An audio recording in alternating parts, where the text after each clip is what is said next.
শীতকাল হোক বা গরমকালে এরকম একটা মুচমুচে কিন্তু পকোড়া হলে দিনটা কিন্তু জমে যাবে। বন্ধুরা আওয়াজটা দেখছেন? আওয়াজটা শুনে একদম পুরো মুচমুচে। দেখুন পকোড়াগুলো কতটা মুচমুচে হয়েছে, আওয়াজ শুনে বুঝতে পারছেন।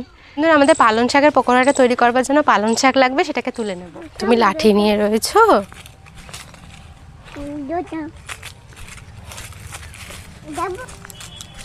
নমস্কার বন্ধুরা, আমি অনু। হ্যালো এবং রান্নাঘরে আপনাদের সকলকে জানাই স্বাগত। বন্ধুরা প্রত্যেক দিনের মতো আজকেও নিয়ে চলে এসেছি দুর্দান্ত একটা রেসিপি নিয়ে। আর বন্ধুরা পালং শাকের সিজন তো প্রায় চলে যাচ্ছে, শীতও প্রায় চলে যাচ্ছে। তা আজকে আপনাদের ভাবলাম পালং শাক দিয়ে পকোড়া বানিয়ে দেখাবো। আপনারা তো চিকেন পকোড়া খেয়েছেন, বিভিন্ন টাইপের জিনিসের পকোড়া খেয়েছেন। যে সকল বন্ধুরা পালং শাক খেতে খেতে একঘেয়ে হয়ে গেছে, আজকে কিন্তু তাদের ভিডিওটা পুরোপুরি দেখতেই হবে। কারণ এত সুন্দর একটা বিকেলের টিফিনে হোক বা সকালের গরম ভাতের সাথে এই পকোড়া কিন্তু খুবই ভালো জমে যাবে। বন্ধুরা আজকের ভিডিওটা পুরোপুরি দেখবেন, আশা করছি আপনাদের ভালো লাগবে। আর চলুন বন্ধুরা রান্নাঘরের দিকে যাই। চলে এসো মাম্মাম। বন্ধুরা আমাদের পালং শাকের পকোড়াটা তৈরি করবার জন্য পালং শাক লাগবে, সেটাকে তুলে নেব। আমাদের বাড়িতেই হয়েছে, দেখুন এর আগেও তো আপনারা দেখেছেন। তার মধ্যে থেকে তুলে নেব কিছু শাক। অনেক হয়েছে পালং শাক, আর এগুলো বড় হয়ে গেছে, দেখুন সবকটা শীষ হয়ে গেছে পুরো, দেখেছেন? এখন কি সুন্দর শীষ হয়েছে।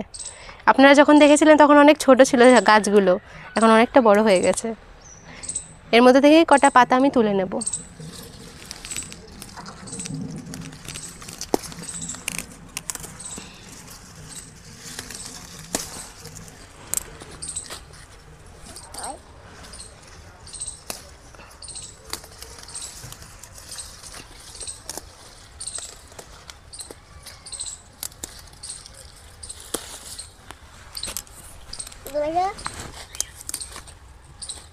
হয়ে গেছে মা, এই কটাই লাগবে, আর লাগবে না, বেশি লাগবে না এই পকোড়া বানাতে গেলে।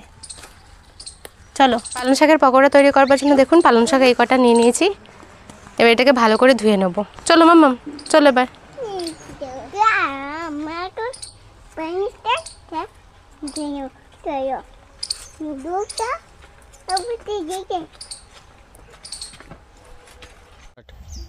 বন্ধুরা এখানে কিন্তু পালং শাকের আমি ডাঁটিগুলো দেখুন ফেলছি না, এখানে পালং শাকের সাথে মানে শাকের সাথে এই ডাঁটিগুলো কিন্তু নিয়ে নিচ্ছি। আর এগুলোকে কিন্তু ছোট ছোট টুকরো করে কেটে নিতে হবে।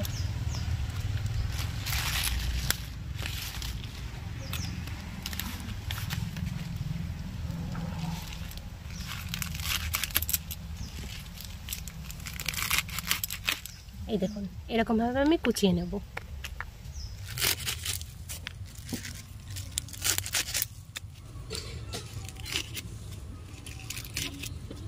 পালং শাকগুলো তো কুচিয়ে কেটে নিয়েছি। এবার দেখুন 3খানা মতো কাঁচা লঙ্কা দিয়ে দেবো, এগুলো ছোট ছোট কুচি করে নেব।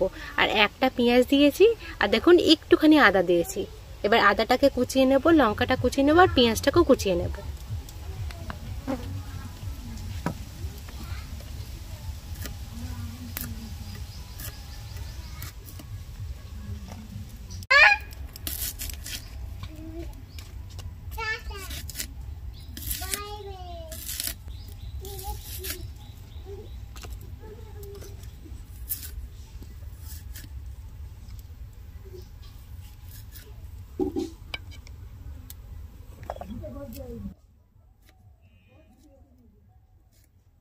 কোটাকুটি তো হয়ে গেছে, এবার একটা ব্যাটার বানিয়ে নেব।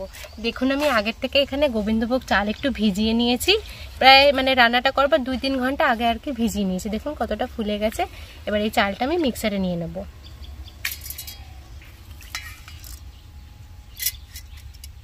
আপনারা যদি শাকের পাকোড়াটা বেশি বানান তাহলে কিন্তু এখানে বেশি চালের গুঁড়ি লাগবে। আপনারা কিন্তু এখানে চালের গুঁড়িরও ব্যবহার করতে পারেন। আমি এখানে ভেজানো চাল নিয়েছি। এবার এর মধ্যে দিয়ে দেবো আগে থেকে কাটা পেঁয়াজগুলো,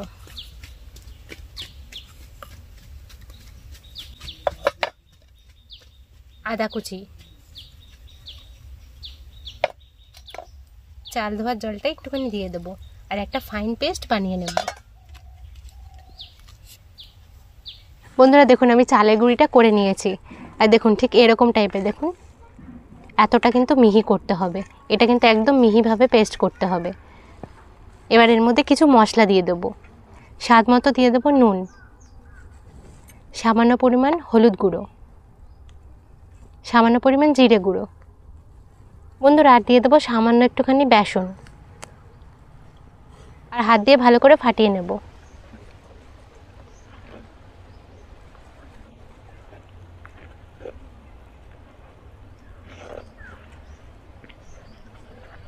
ভালো করে ফাটিয়ে নেব। বন্ধুরা আমি ব্যাটারটা 5-7 মিনিট মতো ফাটিয়ে নিয়েছি। এবার এই পালং শাকগুলো ব্যাটারের মধ্যে দিয়ে দেবো।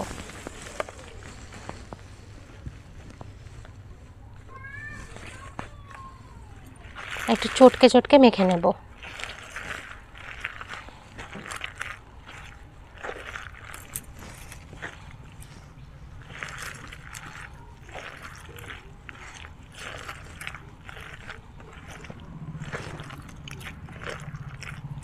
দেখুন বন্ধুরা আমি শাকটাকে মেখে দেখুন কতটা কম করে নিয়েছি। এমনভাবেই কিন্তু মেখে নিতে হবে, একদম হাত দিয়ে চিপে চিপে মাখতে হবে। এই দেখুন দেখেছেন, এরকমভাবে মেখে নিয়েছি। এইবার দেব লঙ্কা কুচিগুলো। আপনারা ঝাল চাইলে কমাতে বাড়াতে পারেন। আবার একটু ভালো মেখে নেব।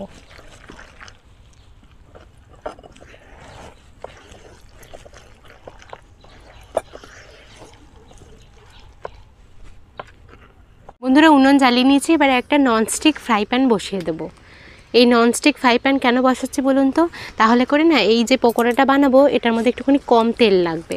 আর যারা তেল খেতে বেশি পছন্দ করেন না তাদের জন্য কিন্তু এই ফ্রাই প্যানটা খুবই ভালো। আপনারাও কিন্তু এরকম ননস্টিক প্যানের ব্যবহার করবেন, দেখবেন পকোড়াতে তো অনেক তেল লাগে, এতে তেল কম লাগবে। পরিমাণ মতো তেল দিয়ে নেব।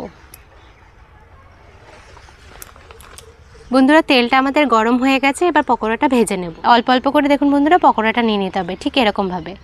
এই দেখুন একটু একটু করে নিতে হবে। আর এই যে এরকম বড়ির মতো করে ছেড়ে দিতে হবে, দেখুন এইভাবে।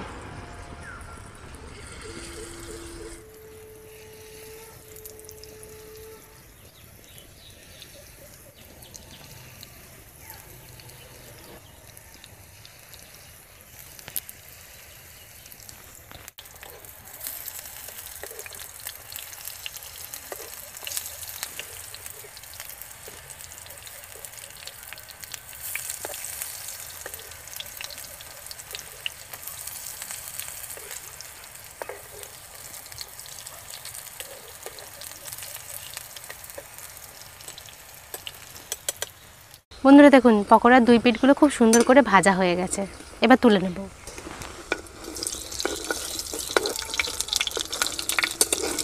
বন্ধুরা দেখুন পকোড়াগুলো কতটা মুচমুচে হয়েছে, আওয়াজ শুনে বুঝতে পারছেন। দেখুন কতটা মুচমুচে হয়েছে আর কতটা লোভনীয় লাগছে, দেখেছেন? এবার এটা তুলে নেব। একদম মুচমুচ করে ভেজে নিয়েছি, এবার তুলে নেব।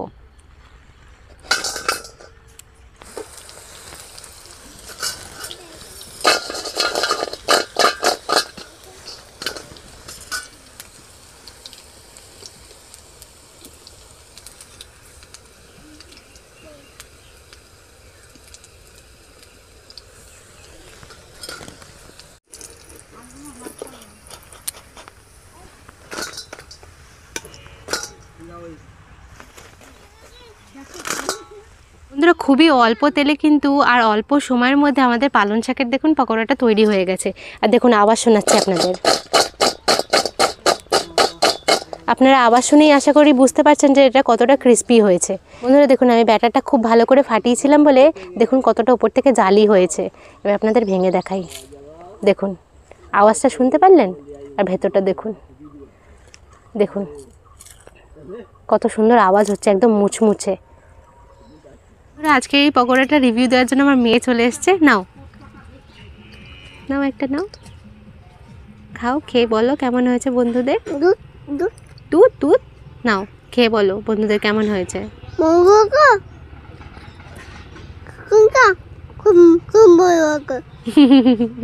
খুব ভালো হয়েছে, তোমার ভালো লাগছে? বলো আপনারাও করবেন, বলে দাও বলে দাও। ও এখন ব্যস্ত আছে, ওর খরগোশ এদিক ওদিক চলে যাচ্ছে।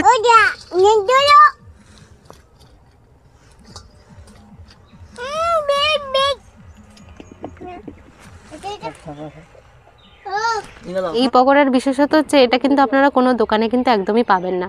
আপনারা তো বিভিন্ন টাইপের করে পকোড়া খেয়েছেন, একবার এরকমভাবে পালং শাক দিয়ে পকোড়া খেয়ে দেখবেন, মুখের একদম রুচি বদলে দেবে। কি গো এ নাও, আজকে আবার কি বানিয়ে সারপ্রাইজ দিচ্ছ? দেখো খেয়ে দেখো কি। কি এটা কোনো পকোড়া মনে হচ্ছে তো। খেয়ে দেখো একবার। কি বাবা, বিকেলে গরম গরম একদম পকোড়া দারুণ। অসাধারণ।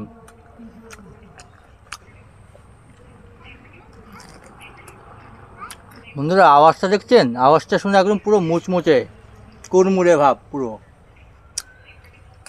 অসাধারণ, কেমন হয়েছে খেতে? দুর্দান্ত। এটা কিসের পকোড়া বলো তো? দেখে তো মনে হচ্ছে কিছু একটা হবে হয়তো। হবে না, এটা পালং শাকের পকোড়া বানিয়েছি। ও ভাই, পালং শাকের পকোড়া এত সুন্দর খেতে, হ্যাঁ আগে জানতাম না তো। এবার তো প্রতিদিন খেতে হবে।